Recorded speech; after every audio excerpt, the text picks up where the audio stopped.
Well, first off, excited to be here. Kind of a fun time. I know, really excited for fall camp to start. Like Coach Polisic said, I think we all really enjoyed vacation and enjoyed our time in the summer, but are also really excited to get to work. I'm on record, and I'll say this again. I've got the biggest chip on my shoulder I've had since 2011, when, right after we lost to Eastern Washington and it was time to go win a national championship, and we knew we could do it. So I'm extremely excited for this year. I'm extremely excited about the individuals that we get a chance to work with. Number one, we have tremendous character in our room. Not only, first and foremost as coaches, that's the first thing, but then obviously our senior leaders specifically, we've got tremendous character, and then we've got tremendous leadership. And after spring, I challenged a couple individuals specifically and told them that if they're the best leader in the country, we're going to win a lot of football games. Lashaka Rokes would be an example of that. Maybe some guys that haven't been voted captain but are on leadership council and their teammates see him as leaders. Marcus Shepard, even though he's a transfer corner, I know I challenged him. Man, if he's an amazing leader, our DB group is going to be phenomenal. He has stepped up. It's been awesome to see. So I'm really excited about just a lot of individuals, but those two specifically as far as their leadership development. And then defensively from there, we've kind of got three tiers of guys. We've got that group of guys that they're six-year seniors and fifth-year seniors, the Mo Starts and Kubitz and Wirtz and Cole Wisniewski and Sam Young that have been playing for so long. And then we've got that middle-of-the-road tier that's kind of chomping at the bit to get a chance to play. And then we've got the true freshmen, the young guys that they're still learning and growing and learning what it means to be a Bison, and it's the same mistakes that every freshman class has. The ball's thrown and they're watching it and, oh shoot, I'm supposed to run to the football. So anyway, we're working through some of those things right now with the young guys, but we definitely have hit on character and talent with the young guys in the recruiting class, just like Coach Polisic said. The middle of the road, I think we've got some of the best depth in the country because of those guys, and I'm really appreciated that their growth and development. And then I'm also really proud, just as a coach, if you ask me right now, what's one of the things you're the most proud of, I would say Nick Kubitz and Luke Wirtz are leading the team in championship efforts that we're charting every single day. Two six-year seniors that are playing and competing as hard as they've ever done.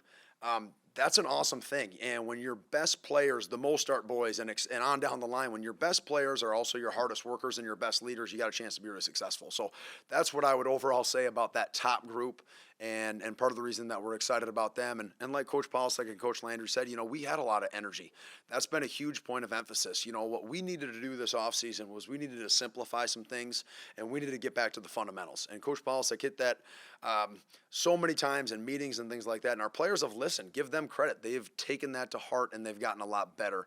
The first team meeting that we had a couple days ago, and we're going to say it over and over and over again, but our goal on defense is going to be the best tackling team in the country, and that's our only goal. And if we accomplish that goal, the results are going to handle themselves. And right now we're on our way. Yeah, we got a lot more work to do. We're going to keep getting better. We're going to coach. I'm fired up that we got two more meetings tonight and one more tomorrow. So I took every single play from yesterday's practice. We're watching every play because we're going to coach every detail and keep getting better. But those would be just some of the top notes of where we're at as a defense and as a program. And with that, I'll open it up to questions. A little bit of it feels like every position group has at least some really veteran presence to it. You mentioned the fifth and sixth year guys. Kind of how nice is it to have that this time around, and how much do you lean on those guys in those leadership roles? Oh shoot, it's one of those, for me, especially being a first-time coordinator, I think I learned a lesson from Kurt Mallory a number of years ago when I got to Indiana State, and he said that, Grant, a lot of people get promotions and they think they start knowing everything about everything. He's a defensive coach, and all of a sudden he's like, I don't know everything about O-line play. Well, I can readily admit I don't know everything about corner play. I don't know everything about being a defensive tackle on down the line. So I'm leaning on Marcus Shepard and Coach Johnson. I'm leaning on the Mo Start boys and Coach Gazer and letting them do their thing, and I'm getting out of the way of talented people. I think that's probably one of the biggest things that I've done a good job so far is trusting them, and they've done a great job taking it and running with it. So it's huge. We don't have to preach effort over and over and over again. Our leaders care a ton. Luke Wirtz is a fired-up individual, and he brought some great juice yesterday. So it helps a ton, and is part of the reason we're going to be really good. Still to rotate at middle linebacker? That's a great question. I really think that we got the best problem in the country. I'll tell you right now, I think that our top three linebackers are as good as any three top middle linebackers specifically in the country. I just find it hard to imagine that there's another team that's got three guys that they would trust to be their starter. 15 straight games, every single situation, don't come off the field. I really feel like we've got three guys that we can say that about. So from there, I think the challenge is, okay, how do we keep them fresh? How do we keep them healthy? And how do we make sure they're all out on the field? I think one of the first ways is, well, let's get them on special teams. Let's get him doing some of these other things. But right now, I think it's going to be really situational. Who's the best individual for that specific play and moment. And some games it may be really heavy in one flavor, and then the next game it may be really heavy in a different flavor. But we're going to do what's best for the team. And I appreciate the fact that specifically Kubitz and Wirtz are both, Coach, I'm bought in. Whatever's best for the team, that's what we're going to do. And the other? Staley will be the other one. Absolutely. I'm really excited about that young man. From Hunter Zenzen, obviously missed all of last year. What have you seen early in camp from him so far? Well, number one, I think just moving well. You come off a foot injury and any lower body, how do you move? How do you bend? And some of those things. He had the great cut to keep rep yesterday against Cole Payton and made a really nice play. So it's really exciting to see him just moving well and feeling comfortable. It's new being in there, and when you go against great tight ends and offensive linemen, things happen in a hurry. And at times, as a young player, when you're new in there, you can get knocked down and get beat. Well, he's really hung in there and he's fought and he's competed really hard. So I'm excited about that. And then to see him move well. Previously, I bet you a couple fall camps and spring balls, it was all of a sudden we call a movement and he might forget to run the movement. Well, now he knows what he's doing and understand the playbooks. He's really cutting it loose. So that would be what I'm excited about for Hunter. Someone on the D line, because the depth in the D line is also just long to be. Yeah. As someone like Kelton McCaslin, somebody he's one guy. Is he someone kind of under the radar maybe that could maybe take a step up this year? I think Kelton is for sure a guy like that. I'm going to give you a couple other names. Kelton's for sure one of them. Tobe and Nene. Toby had a great power rush. And Toby's got some long arms and he's got some power. And when he commits to being a physical presence on the defensive line for us, he's really tough to block. He manhandled a couple people at times, and he still made a couple young mistakes of maybe too high a pad level and things like that. But he had a couple great rushes that were really fun to see. And then another guy that, everything he does, he just makes plays, is Keenan Wilson on the interior. Keenan's a guy that's going to help us. And I don't know exactly how many plays, but he will be on the field. And I'm telling you right now, he'll make a couple splash plays for us early in some games for sure. Corner. Tell me what you're keeping an eye on there about what you're seeing at cornerback.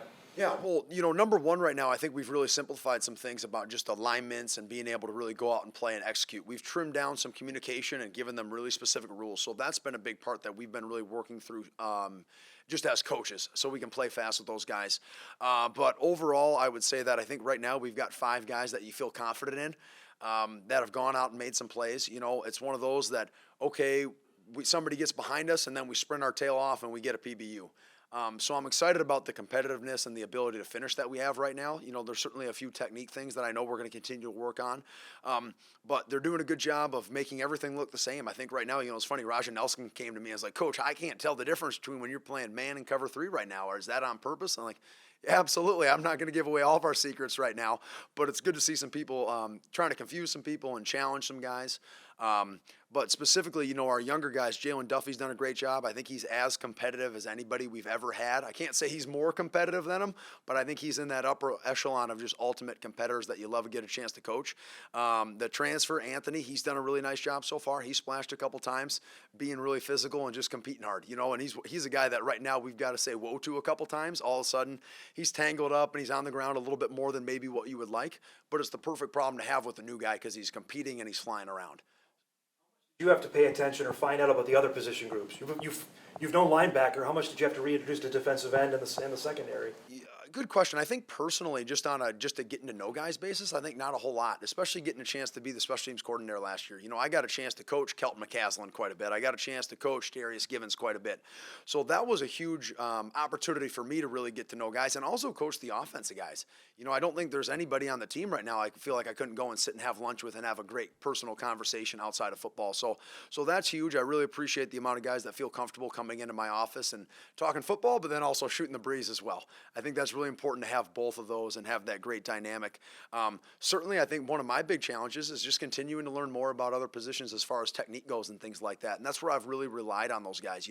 I'm not going to tell Coach Kleiman how the safeties need to play post technique. They know how to do it, and he knows it better than me. So I'm going to keep trusting him and allow him to coach those things. We've been hearing it from the other coaching staff about how yesterday's practice went really well in terms of the intensity, especially on defense. Yeah. What did you see as you're the defensive coordinator? Yeah, well, I just saw guys flying around and having fun. There was just a buzz and electricity, and I think that happens a lot, especially defensively. The first time you get pads on, being in spiders, it's not a whole lot of fun for most defense, especially the D line. And in day 3, so we get on half pads. Now we introduce some of our third down pass game twists and some different things like that. So the D line gets a chance to have a little bit more fun and do a little bit more variety of pass rush moves and things like that. And then obviously you get a chance to be physical. Like I love the intensity our linebackers brought. The very first play, Oscar Benson, I graded him. He got a great thud. That's a 4-point play for us. 2 plays later, Marcus Gully has a great thud. And then all of a sudden practice just took off from there.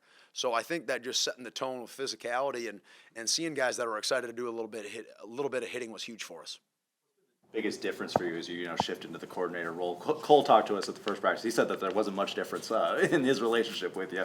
But kind of what is your biggest shift been as you change into this defensive coordinator role? Well, certainly I'll readily admit that I've relied on Coach Polsick a lot. Him being able to come down to my office and just say, hey, Grant, you probably haven't thought of this, but here's something maybe I did as a coordinator. Here's something you might want to think about, maybe day 10 or something along those lines. So that's been really huge.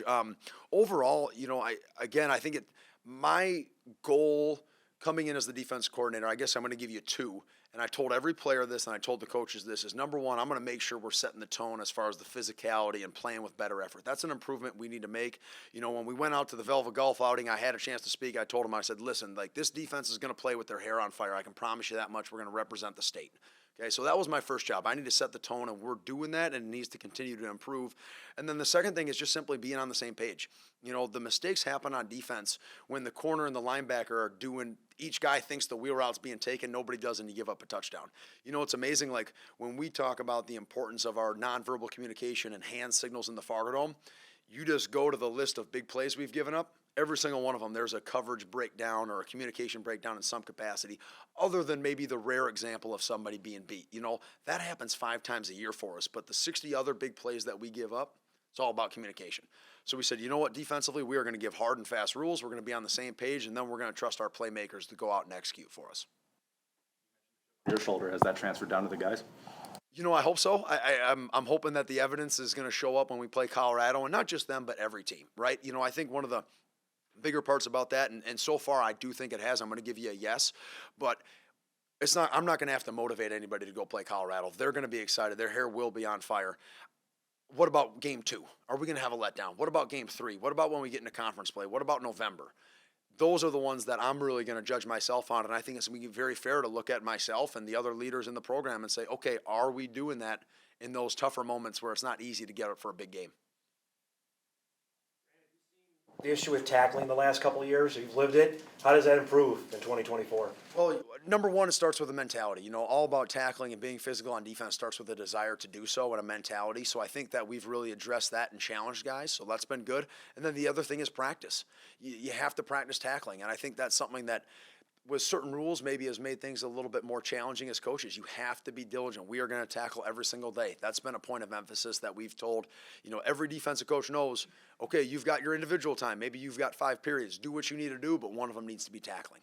So we're just going to keep tackling more and more. I think one of the other ways that we're emphasizing it is we're making our takeaway leaderboard a heck of a lot of fun, and it's a huge deal. Well, I'm just going to continue to raise the point level over and over again for guys that play physical and get great thuds. We're going to reward it. We're going to celebrate it. We're going to have a bunch of fun. And right now you've seen the results of that so far with, Luke Wirtz had 3 of them in about a 10-minute period. It was awesome. You just heard the pads popping more than what we've done in the past in practice. So we're going to keep going with that and trust that's going to lead to success on Saturdays.